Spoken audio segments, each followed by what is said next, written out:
is regulation of the power sector. I've been a regulator in a couple of countries, and I've been advising about 40 countries in regulatory topics regarding the power sector. Thank you. Thank you very much, Prof. So I would invite Stefan Adria to introduce yourself, at least so that at least people will know who will be assisting us with the interpretation.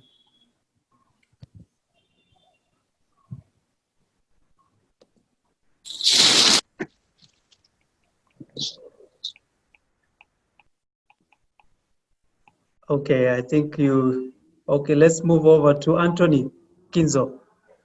Ok, moi c'est Anthony Kinzo, directeur général de l'Agence nationale pour la promo. Agence nationale pour la promotion des investissements. Mon background, c'est que je suis juriste et je suis expert en leadership. Et aujourd'hui, la conduite des différentes réformes dans les différents secteurs de notre pays passe par moi. Et j'ai été directeur de cabinet du vice-premier ministre au budget.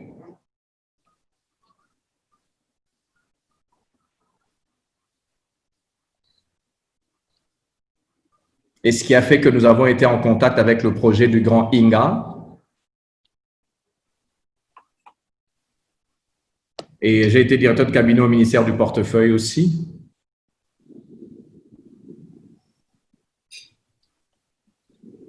Et vous devez vous rendre compte que c'était à ce niveau-là aussi que nous avons été en contact avec ça.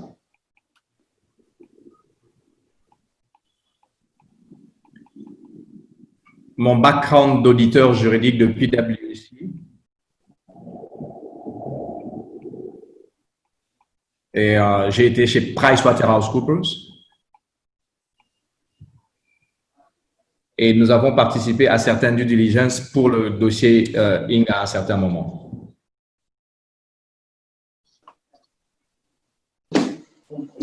Allez, voilà un peu ce que je peux dire. Pour le reste, on va échanger ensemble.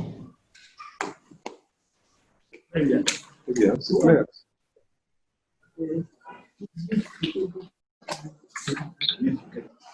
Thank you very much, Anthony. So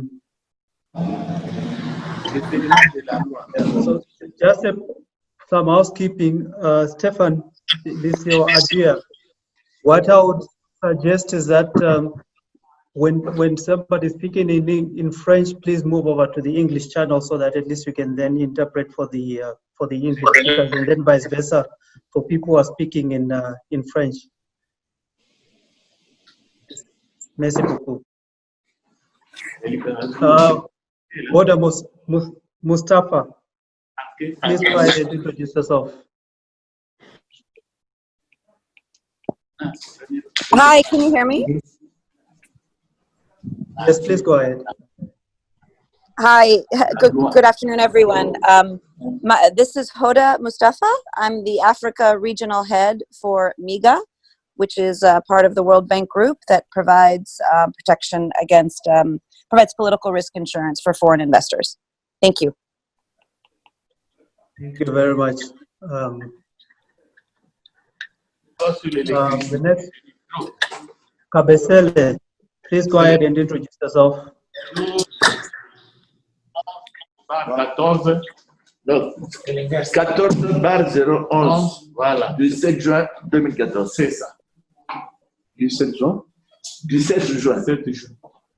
Monsieur le directeur général de la SNEL, on vient de vous demander de vous présenter. La conférence a commencé. Oh, si, c'est pas de l'autre côté.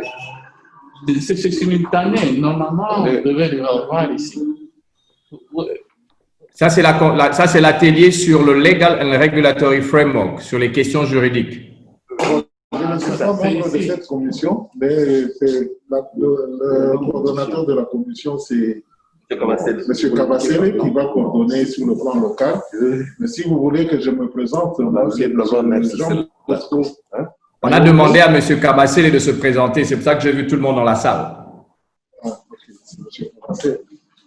Bonjour à tous. Moi, c'est M. Camille Augustin Kabasele. Je suis directeur chef de service d'électricité au ministère des Ressources hydrauliques et électriques. Merci. Je suis avec le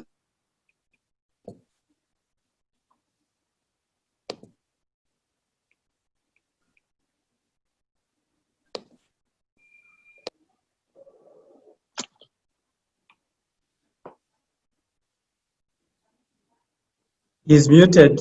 Mr. Kabasele, you are muted.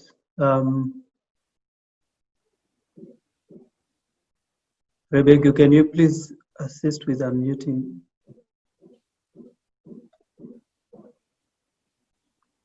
C'est bon maintenant? Yes, we can hear you now. Please let him go ahead. He was muted. Donc, après la présentation,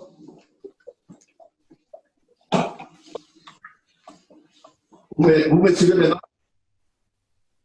Ok, donc moi je suis M. Camille Augustin, je suis directeur chef de service électricité au ministère des Ressources hydrauliques et électricité. Et donc à côté de moi, il y a les rapporteurs.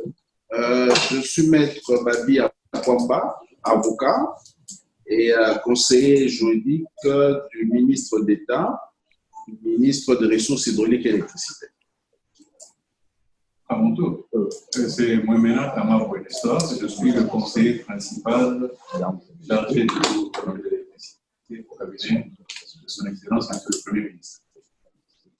Moi, c'est M. Baudouin Amouli, je suis le conseiller juridique du directeur général de la SNEL. Et moi, M. Bat Loliki, je suis un ancien de la SNEL, maintenant je suis consultant. Moi, c'est maître Ependa Kenakao, conseiller du ministre des Ressources hydrauliques et électricité. Alors, vous remarquerez que autour de la table, il y a deux excellences qui se sont rejoints à cette réunion, donc cet atelier. Donc là, vous avez son Excellence, Monsieur le ministre d'État, ministre des Ressources hydrauliques et électricité. Il y a les deux jeux de STEM. Il y a les chargés de mission de la DEPI, donc qui vont aussi participer dans cette réunion cet atelier qui est assez important, qui va se concentrer sur le cadre réglementaire et juridique. Donc, merci.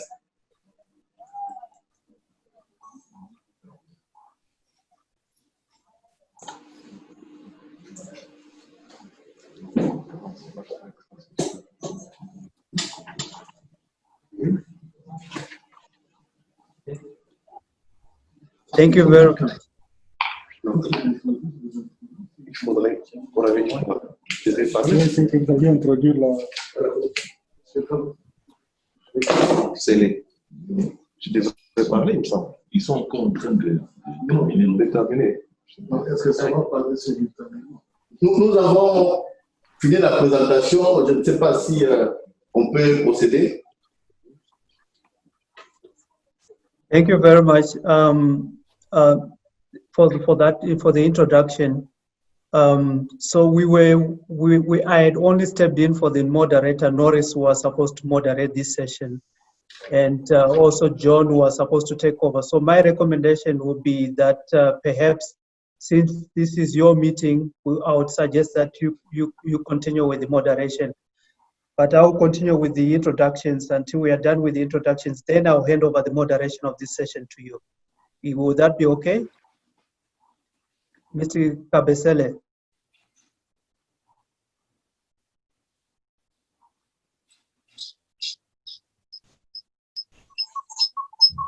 Oui, nous avons un petit souci. Apparemment, nous ne voyons pas les gens qui sont avec vous. Donc, de l'autre côté, nous, on est prêts. Mais alors, je pense que le programme tel qu'il a été prévu, il sera question que vous procédiez à les présentations qui étaient programmées. Mais avant cela, on pourra commencer par faire une présentation d'aperçu général. Donc, Son Excellence, Monsieur le ministre d'État, le ministre des Ressources hydrauliques et de l'électricité, va commencer en premier pour donner la vision globale du secteur. Et monsieur le chargé de mission de l'ADEPI va par la suite faire l'état des lieux de l'état de Gaï.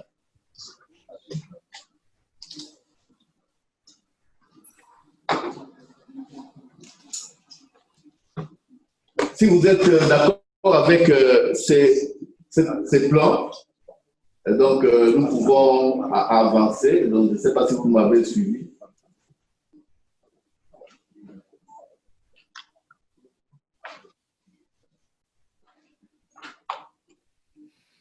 Moi, je n'ai pas de problème. Oui, alors avec votre permission, nous allons commencer par demander à son Excellence, Monsieur le ministre d'État, ministre des Ressources hydrauliques et de l'électricité, de procéder à son mot d'introduction.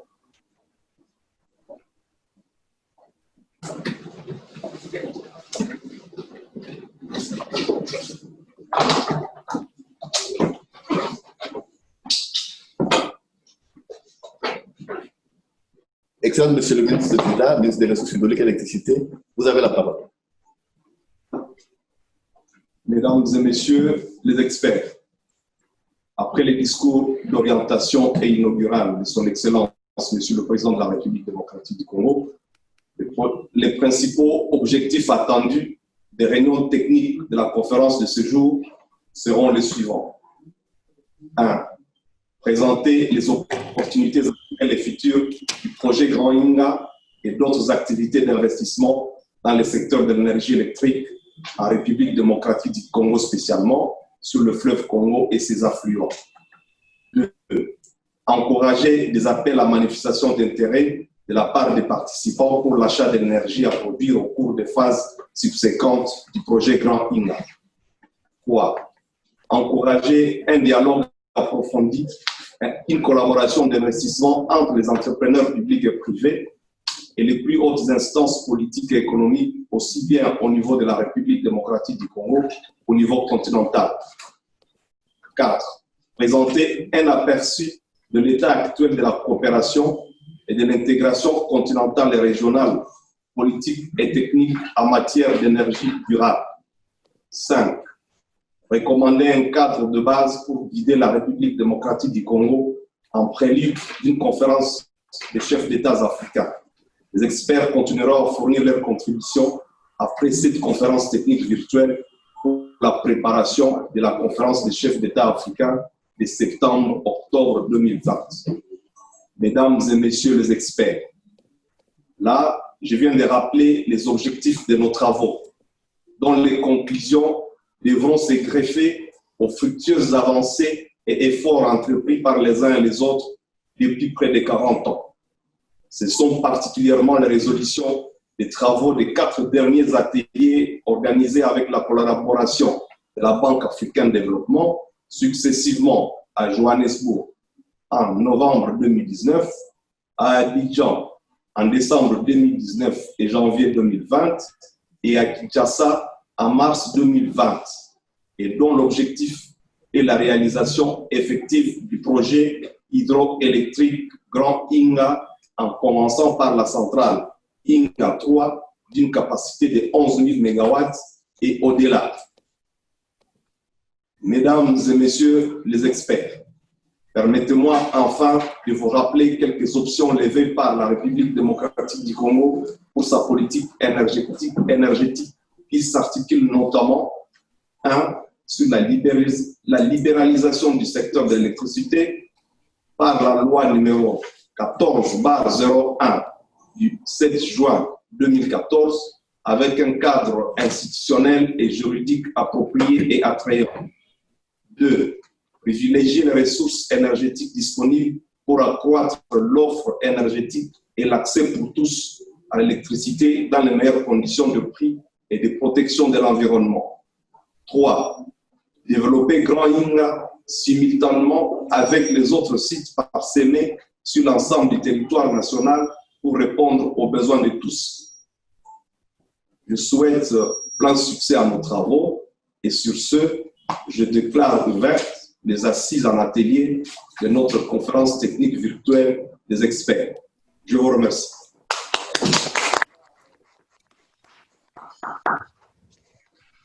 Merci, excellent pour votre mot d'introduction qui présente pratiquement les cadres généraux par rapport aux avancées de ce grand projet qui est un projet panafricain.